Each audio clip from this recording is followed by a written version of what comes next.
Ce journal vous est offert par le FPI, Fonds des promotions de l'industrie, votre partenaire privilégié pour la réussite de vos projets.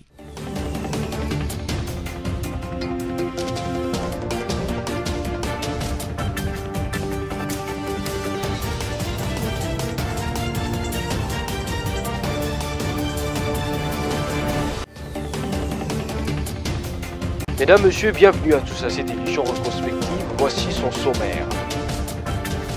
Le président de la République, Félix-Antoine Tshisekedi Tshilombo, a été jeudi 16 février 2023 l'invité d'honneur de la cérémonie annuelle d'échange de vœux à la Fédération des entreprises du Congo FEC.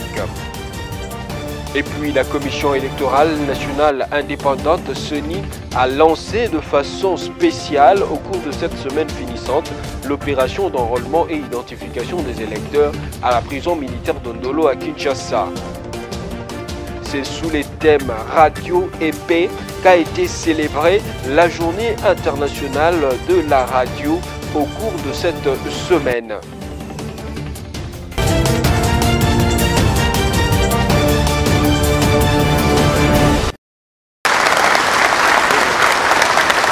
Des applaudissements frénétiques pour saluer l'entrée du chef de l'État, Félix-Antoine Tshisekedi Tshilombo. Le chef de l'État est venu répondre à l'invitation de la Fédération des entreprises du Congo qui tenait sa traditionnelle cérémonie d'échange de vœux. Une cérémonie pas du tout ordinaire pour le président de la République qui accorde une attention particulière au secteur privé congolais. Devant les présidents de 2 chambres du Parlement, le Premier ministre, quelques membres du gouvernement, les membres de la FEC et différents corps diplomatiques, le président de la République a reconnu l'importance et le rôle indispensable que joue la FEC, notamment dans la stratégie mise pour maintenir les investisseurs présents en RDC et en attirer d'autres. Un engagement salué par le garant de la nation dans un contexte actuel difficile marqué par l'agression rwandaise sous couvert du M23 dans la partie est de la RDC. Je profite donc de cette occasion pour encourager l'ensemble des opérateurs économiques pour le courage dont vous avez fait montre en maintenant dans notre pays vos investissements et vos activités dans un contexte difficile, marqué au niveau mondial par la crise sanitaire de la Covid-19, laquelle s'invite à la crise russo-ukrainienne et dont les conséquences dévastatrices des économies du monde entier ne sont plus à démontrer. Ma gratitude, c'est aussi et surtout en raison de la solidarité que vous n'avez cessé de témoigner au gouvernement en ce moment particulier où il s'évertue à apporter des réponses adéquates à la question vitale qui touche à la marche et à la survie de notre nation. Il s'agit de la paix et de la sécurité menacées par l'agression injuste et barbare de notre pays par le Rwanda sous couvert du mouvement terroriste du M23. Peu avant le discours solennel du chef de l'État à ses assises, c'était au président national de la FEC de dresser un bilan peu satisfaisant du climat des affaires en RDC, avant de transmettre ses vœux de santé, réussite et succès au président Félix Tshisekedi dans sa lourde tâche en cette période si délicate. Les principales observations sur les politiques économiques mises en place par le gouvernement congolais pour certaines réformes proposées mais qui souffrent encore d'application ont été notées avec attention par le chef de l'État qui n'a pas manqué de rassurer son implication totale dans l'amélioration des climats des affaires en RDC.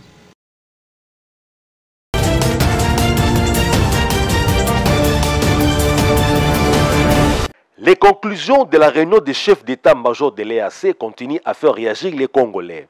Réagissant à son tour, le député national Claudel Lubaya estime dans une déclaration faite mercredi 15 février qu'il revient au gouvernement congolais de dénoncer ces conclusions et d'imposer sans atermoiement à ses partenaires de l'EAC le strict respect de l'intégrité territoriale et la souveraineté de la RDC pour dissiper tout malentendu. L'on rappelle que la réunion de Bujumbura avait produit un document dans lequel il était stipulé un redéploiement de la force régionale de l'EAC dans les zones que libérerait le M23. Selon ces documents, le Burundi se déployera à Sake, Kiroliwe et Kichanga, le Kenya à Kibumba, Rumangabo, Tongo et Kishiche, l'Ouganda à Bunagana, Kiwanja, Rutshuru et la région de Mabenga, tandis que le sud de Soudan et le contingent kenyan à Rumangabo.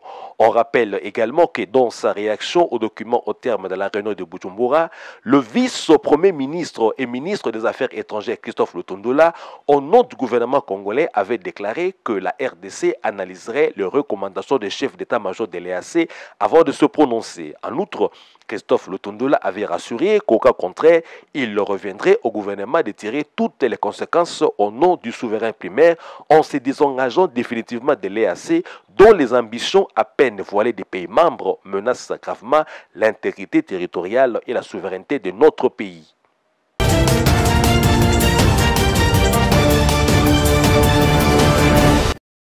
C'était lors de la réunion des conjonctures économiques que le Premier ministre Jean-Michel Sama-Lukonde a ordonné la finalisation des travaux de réhabilitation des stades de martyrs à Kinshasa.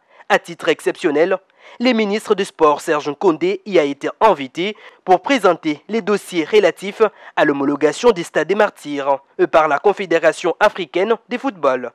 Le gouvernement congolais active ses travaux une semaine après que la CAF n'a pas homologué les stades des martyrs. En conséquence, les clubs congolais engagés en compétition interclub de la CAF, Vita Club, Daring Club Motema Pembe et Lupopo ont choisi d'autres stades pour accueillir leurs matchs à domicile. Et les léopards de la RDC sont appelés à livrer ailleurs leurs matchs des éliminatoires de la CAN Côte d'Ivoire 2023. Et selon le ministre d'État en charge du budget, Aimé Boji, le Premier ministre Jean-Michel Sama-Lukonde veut que ces travaux soient finalisés le plus vite possible.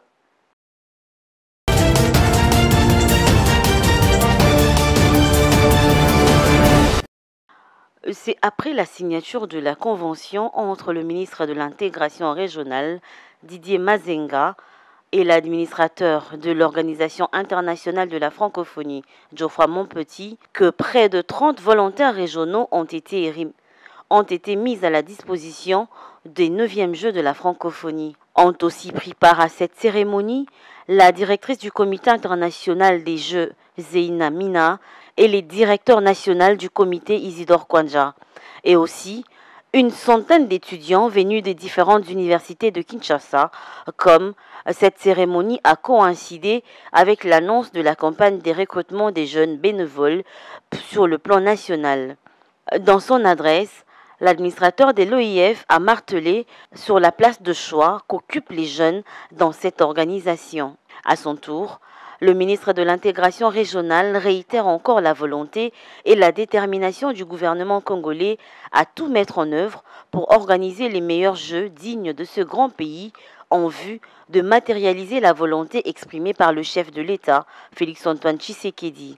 Et pour montrer leur intérêt à ce challenge, les étudiants des quelques universités et instituts supérieurs de Kinshasa, qui représentent l'ensemble de la jeunesse congolaise, ont rencontré et échangé avec le comité pour avoir une idée complète sur les préparatifs et ont promis de s'inscrire massivement pour faire partie des bénévoles qui pourront contribuer à la réussite des 9e Jeux de la francophonie prévus du 28 juillet au 6 août 2023 à Kinshasa. Pour le porte-parole de la Commission électorale nationale indépendante CENI, cet acte posé par son institution vaut son pesant d'or. La centrale électorale a déployé ses matériels et agents ici pour permettre d'obtenir vos nouvelles cartes d'électeurs. Ceux qui seront libérés avant le jour des élections voteront sans entrave. La CENI ne vous a pas oublié parce que vous êtes en détention. Elle veut non plus laisser en dehors de ce processus aucun Congolais en âge de voter et remplissant les conditions, a indiqué en substance Patricien Seya aux détenus. Vous serez obligé de revenir voter ici au centre pénitentiaire et pour moi je vais vous encourager de le faire parce que c'est aussi un droit. Et sur ce, je lance l'opération d'enrôlement spécial au centre pénitentiaire de Ndolo au nom du président Denis Kadima. Je vous remercie. 3 kits d'enrôlement sont installés dans l'une des salles de cette maison carcérale pour enrôler les quelques 700 détenus civils selon les listes présentées par l'administration pénitentiaire. Ce lancement a eu lieu en présence du directeur de cette prison, du chef d'antenne de la Gombe et d'autres autorités pénitentiaires. Patricien Sea s'est encore rendu au home des personnes de 3e âge situé sur l'avenue Cabinda dans la commune de Lingouala où les matériels et agents électoraux sont déployés pour enrôler les personnes de 3e âge et leurs gardes. La joie était bien visible sur les lèvres des occupants de cet hospice qui ont difficile à se déplacer vers les centres d'inscription. L'occasion faisant les larrons, Patricien Sea, rapporteur de la CENI, a profité de cette occasion pour visiter quelques centres d'identification et enrôlement des électeurs afin d'avoir la température à 2 jours de la clôture de l'opération d'enrôlement dans la première ère opérationnelle. Elle s'est rendue successivement à l'Institut de la Gombe, à l'EDAP, ISP Gombe, à l'EP Bosangani 2 dans la commune de la Gombe et à l'EP Gama dans la commune de Barumbu. Partout, le constat était qu'il n'y a pas d'engouement dans le centre d'inscription, sauf au complexe scolaire Gama où la file d'attente est encore longue. Partout, Patricien Sea a promis de faire rapport à la plénière pour une décision en faveur des centres d'identification et d'enrôlement des électeurs ayant ouvert avec un retard ou ayant connu un arrêt pour diverses raisons.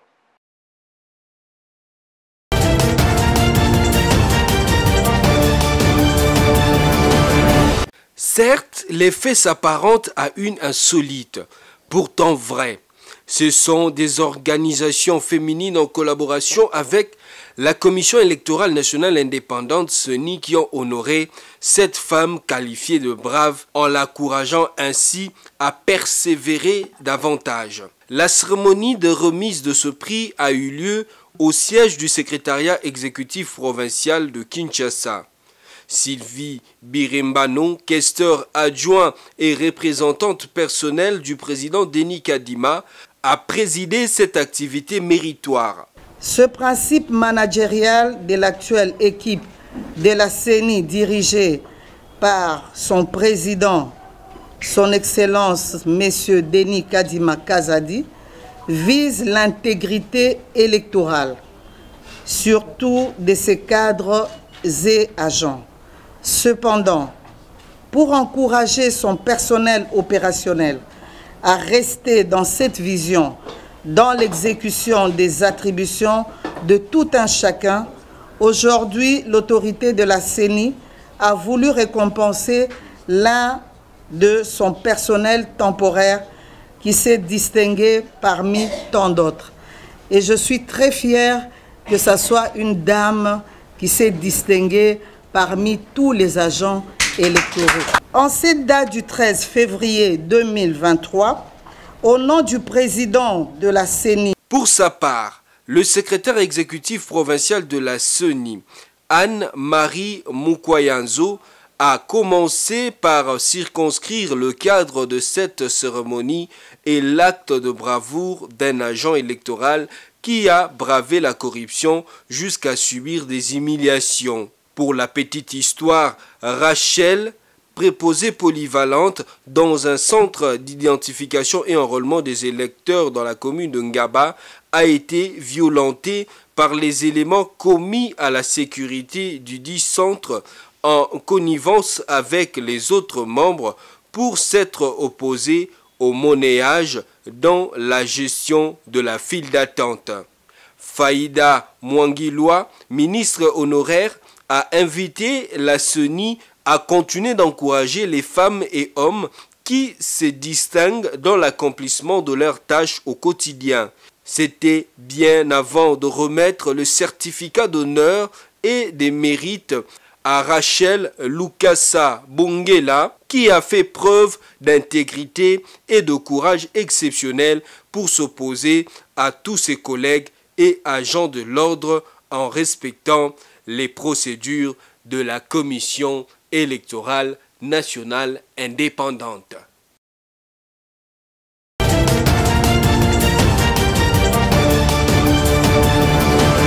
Rêve professionnel et appliquez chaque jour au centre de vos actions les 5 valeurs cardinales du Fonds de promotion de l'industrie, qui sont le professionnalisme, la créativité, l'essence éthique, le réalisme et la détermination.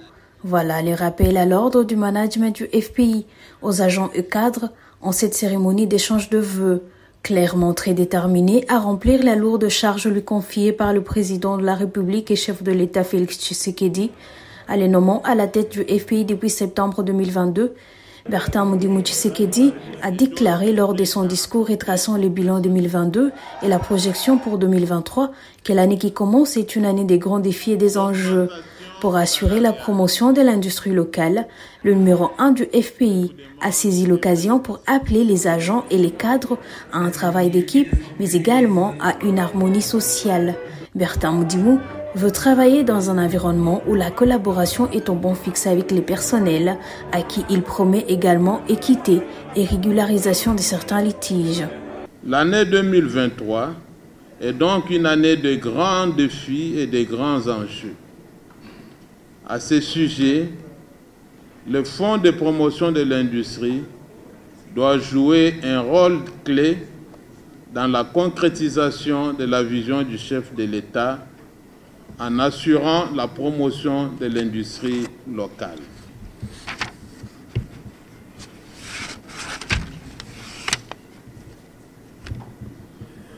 En tout état de cause, en ce qui me concerne, j'opte pour une gestion axée sur les résultats. Cependant, pour y arriver, il faut un travail d'équipe avec un esprit de collaboration.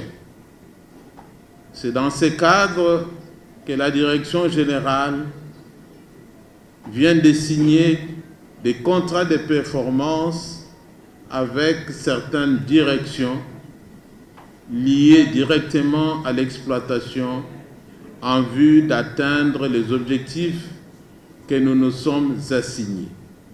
Au nom de toute la masse laborieuse du FPI, Freddy Maïchi Monanteba, adjoint au directeur des ressources humaines, a remercié les agents et cadres pour les activités réalisées durant l'année écoulée et les a réconfortés afin de projeter ensemble une année 2023.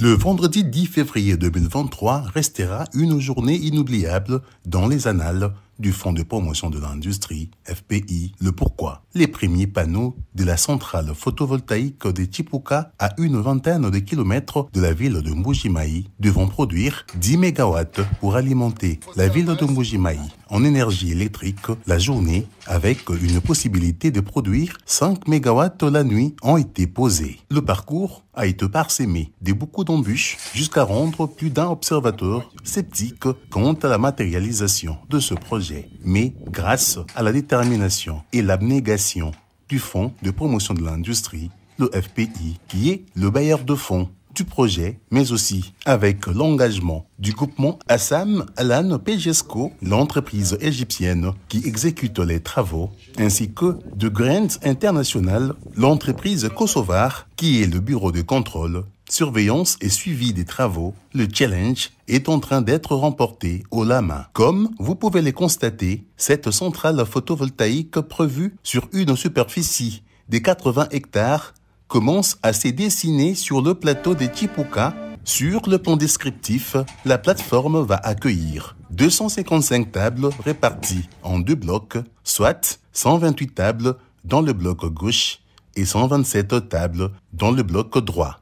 À un détail près, chaque table sera dotée de 96 panneaux, ce qui fait un total global de 24 480 panneaux sur ce champ photovoltaïque. Aujourd'hui, nous avons constaté que le montage des tables sur l'aile gauche est en train de se boucler. Les ingénieurs égyptiens de Assam Alan Pejesco, commis à la tâche, avec un accompagnement de la main-d'œuvre locale dans le cadre de l'échange des technologies, s'attelle à présent au montage des tables sur l'aile droite. Dans l'entretemps, une autre opération se fait concomitamment. Il s'agit de l'opération de rotation des véhicules pour l'acheminement sur site de panneaux solaires issus des 40 conteneurs en provenance de Lubumbashi dans le Haut-Katanga via Mwenedito. Grâce à l'expertise de Trade Service, le partenaire logistique du FPI, sous la facilitation de la Société nationale de chemin de fer du Congo, la SNCC, cette opération s'avère être un succès. Le premier lot des panneaux solaires a été réceptionné le jeudi 9 février 2023.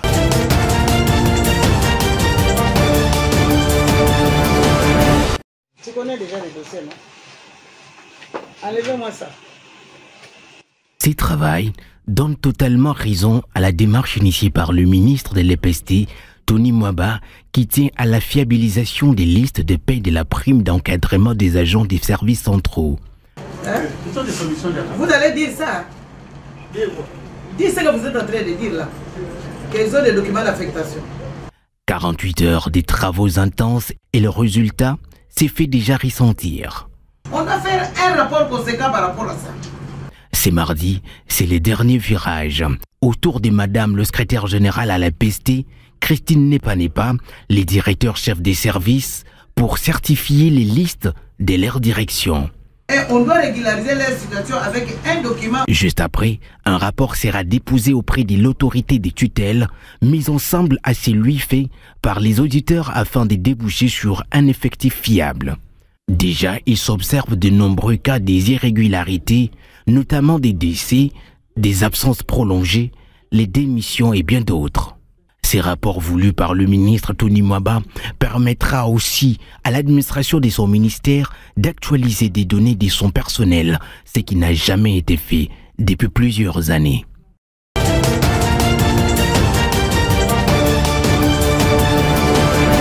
Dans le cadre d'assainissement de la capitale, l'opération Coup de poing en s'y poursuit. L'équipe de l'hôtel de ville de Kinshasa s'est rendue dans la commune d'Elemba pour les démolitions de constructions anarchiques. Construit sur les collecteurs, l'espace Tchétché est également démoli sur instruction du gouverneur de la ville, Jantini Ngobilambaka. La première phase de l'opération Coup de poing a été lancée sur le boulevard Lumumba, la deuxième à Kintambo Magasin, poursuivie au rond-point Gaba et sur l'avenue Libération, ex-24 novembre, et aujourd'hui dans la commune d'Elemba.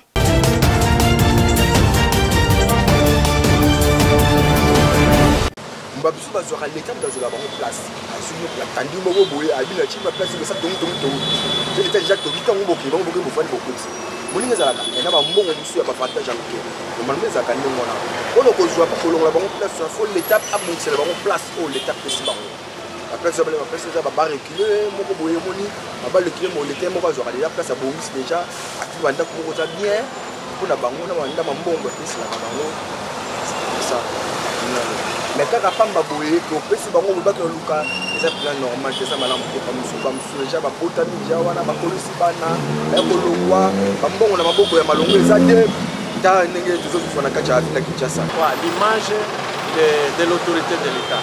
Ouais, donc ce n'est pas bon, mais je dirais que la population, nous devons être conscients que nous avons détruit, nous tous, nous avons détruit ce pays. Alors si l'État veut mettre de l'ordre là où il faut le mettre, nous devons nous taire et suivre la logique des choses. Donc c'est tout ce que moi je peux dire. Jantini continue comme ça.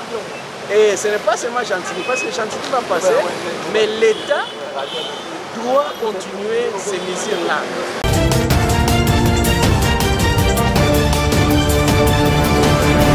Même si la plupart considèrent la Saint-Valentin comme une fête purement commerciale, ils sont aussi nombreux à la célébrer.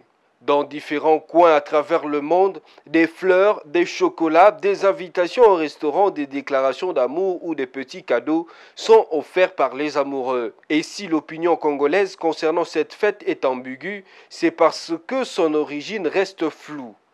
Pour certains, en effet, l'origine de la Saint-Valentin serait païenne. Elle remonterait à la Rome antique. À cette époque, on faisait les Lupercales entre le 13 et 15 février de chaque année. Une fête bien moins romantique que notre Saint-Valentin. Un bouc était alors sacrifié dans la grotte dans laquelle, selon la légende, la louve allait allaiter Romulus et Remus.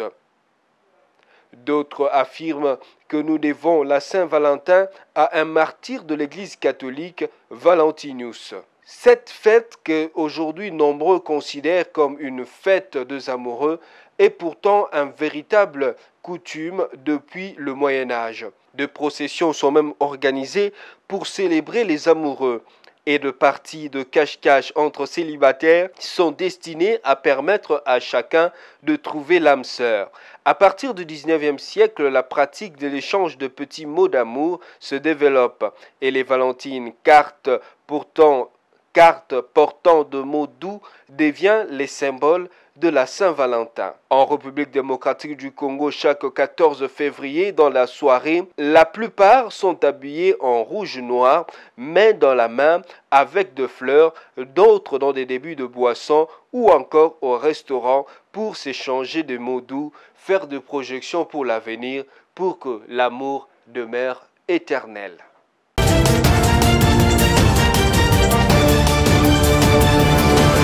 Bonjour à Saint-Valentin. Il y a les boissons dans le salon, il y a des biscuits moko. Pour vendre la somme de cadeaux. Cadeaux n'a pas payé ça, on a moko c'est tout d'abord. Ou soit, on va se lever sur le téléphone. Ou bien on va se mêler montre, il y a bien. Ou bien on va se mêler chaînette complet mobimba.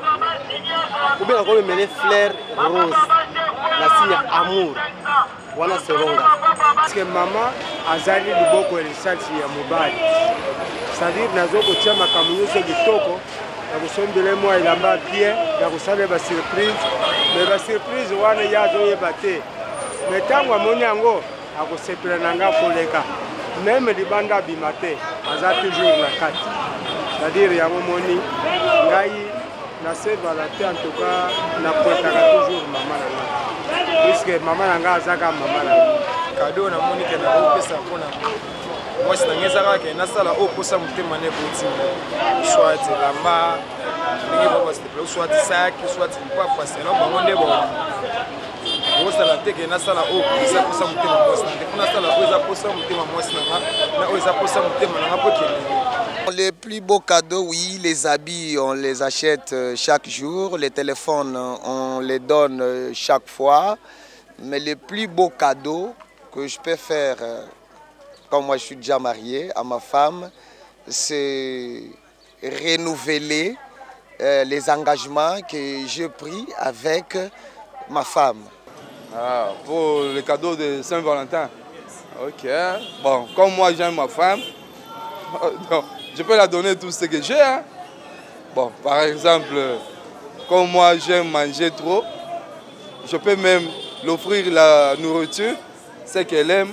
On a un cadeau ya bien motuya, on a opesa moi sinanga ya liboso nanu ezana nga moko nanu. Ya mibale ezaki na kosala na koluka eloko oye asepelaka nango swat na kosombele pièce ya liputa na memelie. Là, je ne sais pas si vous parlez de matériel, mais si c'est le matériel, j'aime bien l'Europe. Mais sinon, j'aimerais qu'il m'offre juste la fidélité. Je crois que c'est ça. La fidélité, l'amour, ça me va. Parce que la robe, je vais porter et puis un jour, ça deviendra useux. Mais l'amour, ça me va trop bien.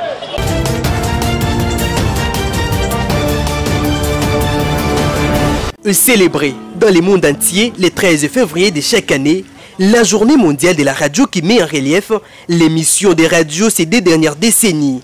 Dans la construction et la consolidation de la paix a été proclamée en 2011 par les États membres de l'UNESCO et adoptée l'année d'après par l'Assemblée générale des Nations Unies. En marge de cette journée, La Fédération des radios de proximité du Congo, en collaboration avec les ministères de la Communication et des Médias, avec l'appui technique d'Internews, a lancé officiellement une exposition qui se tient du 13 au 18 février 2023 à la place des évolués dans la commune de la Gombe, une occasion de présenter les travaux des journalistes et des radios communautaires sur des thématiques d'intérêt public clés. Quelques participants à cette activité n'ont pas manqué le mot pour démontrer l'importance que joue la radio en République démocratique du Congo.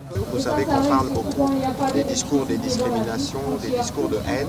La meilleure manière de lutter contre tous ces types de discours, c'est d'avoir des radios communautaires qui, à la base, partagent des informations sur nos cultures, sur notre diversité, pour nous permettre de nous prévenir toute forme de dérapage de cet ordre. Et donc, la radio constitue un outil vraiment efficace pour la communication.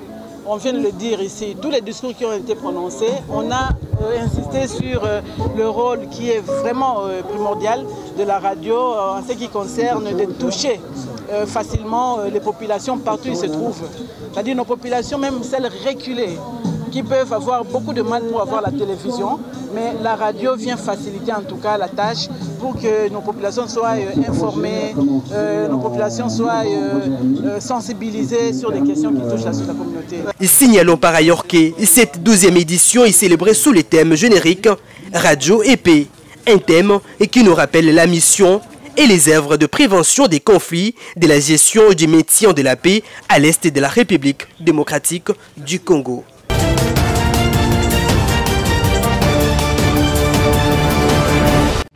Place à présent au rappel de principaux titres.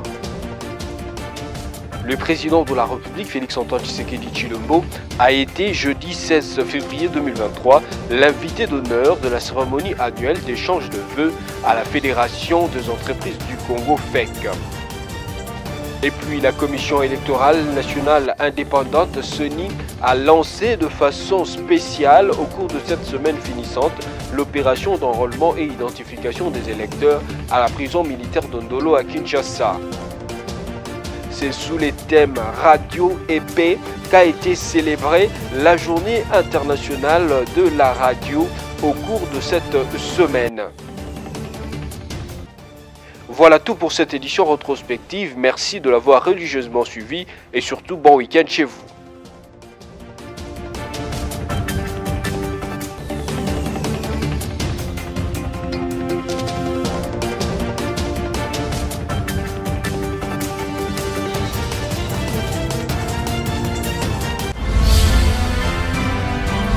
Ce journal vous a été offert par le FPI. Fonds de promotion de l'industrie. Votre partenaire privilégié pour la réussite de vos projets.